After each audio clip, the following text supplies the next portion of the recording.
Channel study studio with doctor के साथ। तो आज की वीडियो में शेयर करने वाली हूँ 3 months plan to successfully part FCPS part 1 in first attempt. अगर आप इन टिप्स को फॉलो करते हो तो 100% आप फर्स्ट अटेम्प्ट में ही क्लियर कर जाओगे।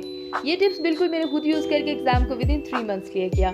तो टिप नंबर 1 है कि थ्योरी बुक से स्टार्ट करना बहुत ही फजूल आइडिया है। तो आपके माइंड में एक क्वेश्चन होगा कि बहुत से लोग रिकमेंड करते हैं कि थ्योरी बुक से स्टार्ट लो और साथ साथ डेली की एमसीक्यूज भी करो, पर मेरे लिए बिल्कुल ही प्रैक्टिकल नहीं था। जहाँ तक मुझे आइडिया, अगर आप थ्योरी बुक से स्टार्ट लेंगे तो आपके माइंड में कोई टाइम चैलेंज ही नहीं होगा, आप रिलेट ही नहीं कर पाओगे अपनी थ्योरी नॉलेज को एमसीक्यू से और अपना सारा का सारा टाइम वेस्ट कर दोगे थ्योरी बुक्स में ही। तो टाइम मैनेजमेंट इस पूरे एग्जाम में बहुत ही इंपॉर्टेंट रहेगा। जैसे कि आपको पता है कि पार्ट 1 कंसिस्ट होता है 2 पेपर्स में और इन दोनों का क्लियर करना बहुत जरूरी है। पार्ट 1 आपके जनरलाइज टॉपिक से रिलेटेड होता है, मोस्टली रिपीटेड कंटेंट पूछा जाता है। पार्ट 1 को पास पेपर्स को अच्छे तरीके से करने से इजीली क्लियर जा सकता है, जबकि पेपर 2 आपकी स्पेशलिटी के अकॉर्डिंग होगा। जैसे कि अगर आप सर्जन लाइट में देना चाहते हो तो एनाटॉमी आपका मेन टारगेट होगा। इसके पास पेपर्स के अलावा इसके कॉन्सेप्ट्स आपके क्रिस्टल क्लियर होने चाहिए, और अगर आप मेडिसिन लाइट में दे रहे हो तो पैथो एंड माइक्रो बहुत स्ट्रॉन्ग होनी चाहिए। क्योंकि 3 मंथ्स प्लान है तो पूरी 3 मंथ्स इन्वेस्ट करने हैं अपनी प्रिपरेशन में। मेरी एडवाइस यही रहेगी कि आप 3 मंथ्स बैठ के प्रॉपर तैयारी करें। फॉर दैट टाइम अगर आप जॉब क्विट करते हो तो परफेक्ट रहेगा। तो स्ट्रेट अवे हम जंप इन करते हैं एमसीक्यूज बैंक के सेक्शन में। मैंने रेडियन नोट बाय रफीउल्लाह से अपनी प्रिपरेशन स्टार्ट की थी। इसके 480 पॉइंट्स बहुत ही इंपॉर्टेंट हैं। तो ऐसे कह सकते हो जैसे कि एफसीपीएस पार्ट 1 का मेन चंक है। स्टार्टिंग में आपका स्टेमिना डेवलप नहीं होगा, इसलिए आप 40 पॉइंट्स से स्टार्ट लो और फिर आप 80 पॉइंट्स डेली के करो विद इन 7 डेज। और अगर आपके कॉन्सेप्ट किसी चीज़ के लिहाज से क्लियर नहीं है तो यूट्यूब पे 5 to 10 मिनट्स की वीडियो देके अपने कॉन्सेप्ट्स को क्लियर करो।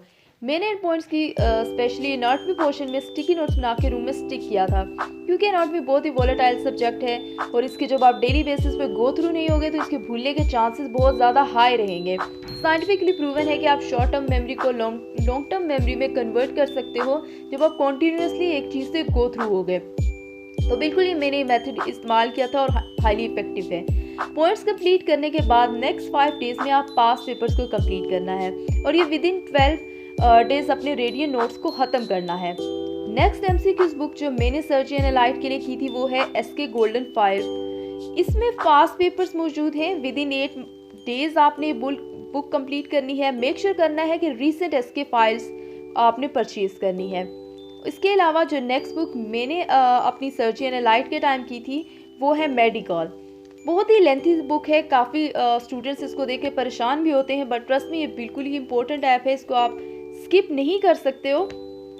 मेडिकल ऐप भी अवेलेबल होती है, बट मेरा पर्सनल एक्सपीरियंस ये है कि ऐप बहुत ही वर्थलेस है। हार्ड कॉपी गुड ऑप्शन है। इस बुक में सेक्शंस हैं। अगर आप सर्जन लाइट में दे रहे हो तो एनाटॉमी पोर्शन से स्टार्ट करना है, ग्रॉस एनाटॉमी।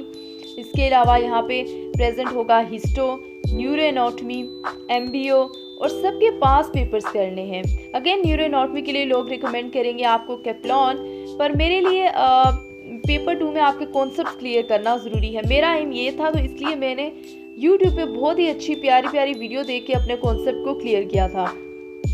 एनाटॉमी पोर्शन के अलावा यहाँ पे और भी सेक्शंस मौजूद हैं, जैसे कि पैथो हो गई, माइक्रो हो गई, pharma, physio, behavioural sciences, biostat.